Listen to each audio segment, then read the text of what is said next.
Now, my name is Aman Vidyarthi.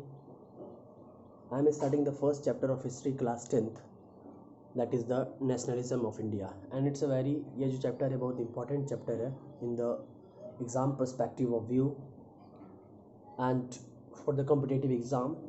ये एक बहुत important चैप्टर रहता है हम लोग के लिए, और क्लास 10th में बेसिकली यह चैप्टर बहुत इंपॉर्टेंट आखिर हो जाता है, बिकॉज ये चैप्टर हमेशा 1 मार्क्स के लिए रहता है और एक 5 मार्क्स का क्वेश्चन हर साल ही कुछ ना कुछ रहता है किसी ना किसी पार्ट से।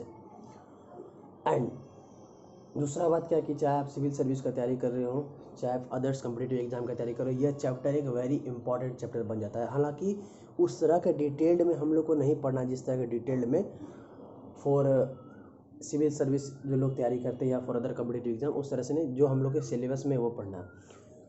एंड यह एक इम्पॉर्टेंट चैप्टर, यह ध्यान देना है। सबसे पहले नेशनलिज्म इन इंडिया स्टार्ट करने से पहले एक वर्ड को समझना पड़ता है। What do you mean by the term nationalism? Nationalism term का मतलब क्या होता है? The term nationalism means the feeling of pride towards one country. Nationalism का राष्ट्रवाद क्या होता है? मतलब हम लोग अपने कंट्री के प्रति जो हम लोग का भावना है, लव है, लव टुवर्ड्स वन कंट्री, कुछ भी लिख सकते हैं, लव टुवर्ड्स वंस कंट्री, ठीक है, या द फीलिंग ऑफ प्राइड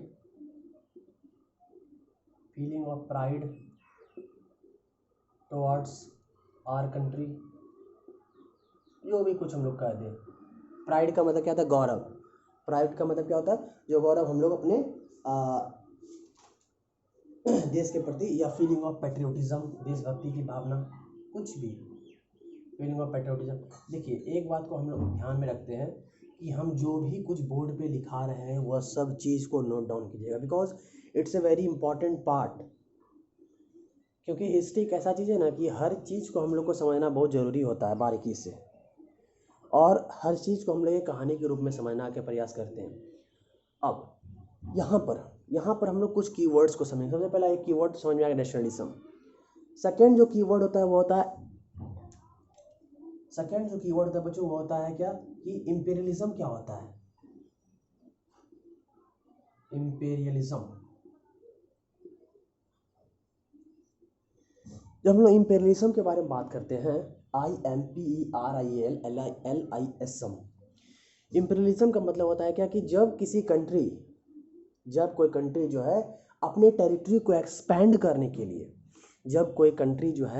अपने टेरिटरी को एक्सपेंड करने के लिए, दूसरे टेरिटरी को जब अपने अंदर एनेक्स कर लेता है, मतलब अपने अंदर समा लेता है, उसको बोलते हैं इंपीरियलिज्म। जिस तरह से हम लोग देखते हैं, आपका जब हम लोग नेशनलिज्म इन यूरोप पढ़ेंगे तो वहाँ पर देखेंगे किस तरह से बाल्कन रीजन को हड़प लिया गया, इंपीरियलिज्म क्या गया। उसी तरीके से हम लोग देखेंगे यहाँ पर क्या कि ब्रिटिशर्स लोग जो है वो अभी यहाँ पर इंपीरियलिज्म किए। ठीक, यहाँ पर एक बात को और यहाँ पर बच्चे समझते हैं कि ब्रिटिशर्स जो थे, इनका मेन यदि देखें ब्रिटिशर का, यहाँ पर यदि हम लोग को कुछ गिफ्ट यदि कुछ ब्रिटिशर दिए तो वह 2 ही चीज़ दिया है, एक तो रेलवे, और एक जो अभी के नाम पे हम लोग जो IAS ऑफिसर कहते हैं। एक रेलवेज का जो इंट्रोडक्शन हुआ है, और दूसरा क्या, जो अभी के नाम पर हम लोग जो IAS officer, Indian administrative service, ये 2 ही चीज़ ब्रिटिशर्स मेनली हम लोग को दिए, जो पहले ICS के नाम से जाना जाता था। ठीक है, ICS के नाम से पहले जाना जाता था। ठीक, अब यहाँ पर एक बात को और समझना है कि इंपीरियलिज्म तो समझ में आया है, मतलब अपने कंट्री के टेरिटरी को एक्सपेंड करने के लिए, बाउंड्री को एक्सपेंड करने के लिए जो हम अदर कंट्री को एनेक्स करते हैं उसको बोलते हैं इंपीरियलिज्म। ठीक है, यह सब तो कॉमन टर्म है, समझ में आना चाहिए। नाउ इसको लिख लीजिए या स्क्रीनशॉट इसका ले लीजिए, तब आगे बढ़ते हैं।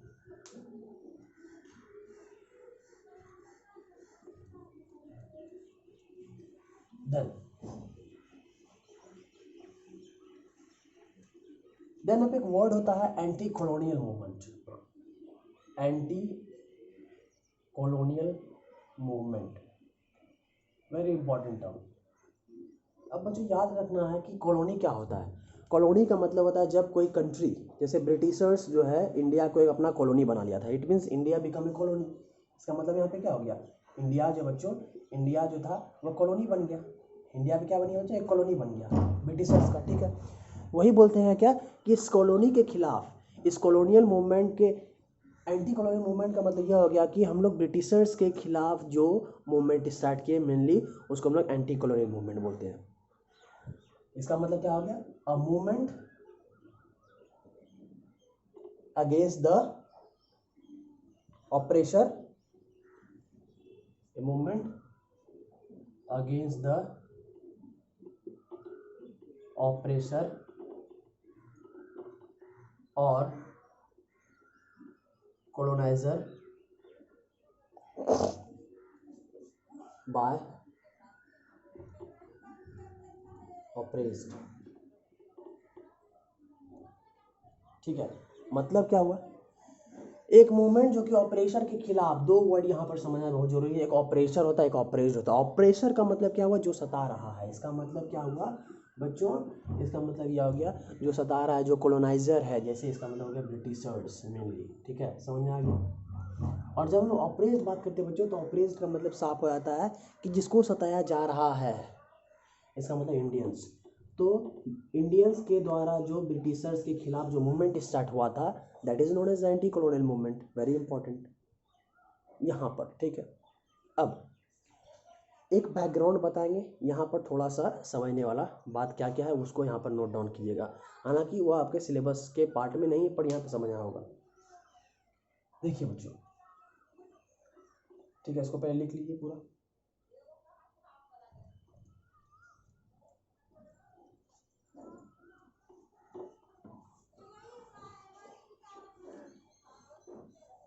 देखिए यहाँ पे जब हम लेके एक और बात करते हैं कि गांधी जी का जो जन्म हुआ था कब हुआ था, गांधी जी का जो जन्म हुआ था बच्चों वो कब हुआ था, गांधी जी का जन्म हुआ था वो कब हुआ था, 2 अक्टूबर 1869 में। ठीक है, देखिए जब हम लोग बात करते हैं गांधी जी का जन्म जब हुआ 2 अक्टूबर को हुआ, गांधी जी जो थे गए थे कहाँ, लंदन पढ़ने के लिए गए थे। ठीक है, मैंने बताया गांधी जी गए थे 1883 में लंदन पढ़ने के लिए गए थे। क्या चीज़ की तैयारी करने के लिए गए थे तो बैरिस्टर की, लॉयर का। ठीक है, यहाँ पर एक बात को ध्यान देते हैं कि हम लोग को पता है, हम लोग शुरू से पढ़ते आ रहे हैं, गांधी जी जो थे बैरिस्टर की तैयारी करने के लिए गए थे लंदन, और वहाँ पर जो है उन्होंने वहाँ पर सबसे पहला जो सत्याग्रह चालू किया उन्होंने वहाँ पर ही स्टार्ट किया। अब जब बात करते सत्याग्रह का, तो इंडिया के सत्याग्रह और साउथ अफ्रीका के सत्याग्रह में जो अंतर है वो बहुत ज़्यादा, मतलब एक तरह से कहें तो वह दोनों अपोजिट है। ठीक है, दोनों क्या है, अपोजिट है।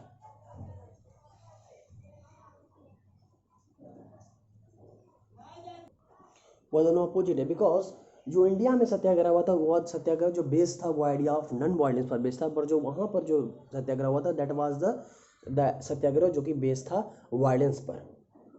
ठीक है, तो और पता है गांधी जी के जो वाइफ का नाम था कस्तूरबा गांधी, गांधी जी के पिता का नाम था करमचंद गांधी, तो that was the main basis. अब उसके बाद जब हम लोग बात करते हैं, गांधी जी के 4 बेटे थे। ठीक है, और उसके बाद हम लोग जब आगे की ओर बढ़ते हैं तो एक दो बात और यहाँ पर कर लेते हैं बच्चों कि गांधी जी जो थे, दो चीज़ जो है, सबसे पहले जब गांधी जी वहाँ पे पढ़ने के लिए गए तो उनको गोखले साहब से भेंट हुई, गोखले। ठीक है, गोखले से भेंट हुई। अब पता लगेगा कौन था गोखले, हमको बताइएगा। गोखले साहब से भेंट हुई, गोखले। ठीक है, गोखले को उन्होंने गुरु बना लिया, गोखले को जो थे गांधी जी ने अपना गुरु बना लिया। और जब गोखले से वहाँ पर बातचीत हुई तो गांधी जी को सीधा वो कहे कि तुम यहाँ से जब जाओगे इंडिया तो वहाँ 1 साल के लिए स्टूडेंट बनकर रहना, 1 साल तक तुम क्या बनकर रहना, स्टूडेंट बनकर। और ठीक है, दूसरा बात एक और करते हैं बच्चों, दो यहाँ पर हम लोग आदमी के बारे में बात करते हैं, एक बात करते हैं रस्किन, एक बात करते हैं ट्रोट्स्काय। इनसे भी 2 चीज़ गांधी जी ने सीखा। रस्किन से क्या सीखा बच्चों कि हम लोग भूख हड़ताल कैसे करते हैं, भूख हड़ताल। भूख हड़ताल कैसे करते हैं, और ट्रोट्स्काय से सीखा बच्चों कि हम लोग मूवमेंट कैसे स्टार्ट करते हैं, यह ध्यान देना है। रस्किन से क्या सीखा, भूख हड़ताल, बिकॉज हम लोग जब बात करेंगे आगे तो वहाँ देखेंगे कि कई जगह जो थे गांधी जी जो भूख हड़ताल किए थे, और मूवमेंट भी स्टार्ट करना, मूवमेंट तो इसी के अंदर स्टार्ट हुआ इंडिया में, ठीक है। ठीक, तो यह सब बात, ठीक है। देन ये तो हम लोग एक बेसिस बताया कि इंट्रोडक्शन, ठीक ना। अब यहाँ पर हम लोग बेसिकली इस चैप्टर में क्या क्या पढ़ने वाले हैं वो सबसे पहला समझने वाली बात है। ये सब लिखिएगा तो लिख लीजिए, समझने का समझ लीजिए, ठीक। अब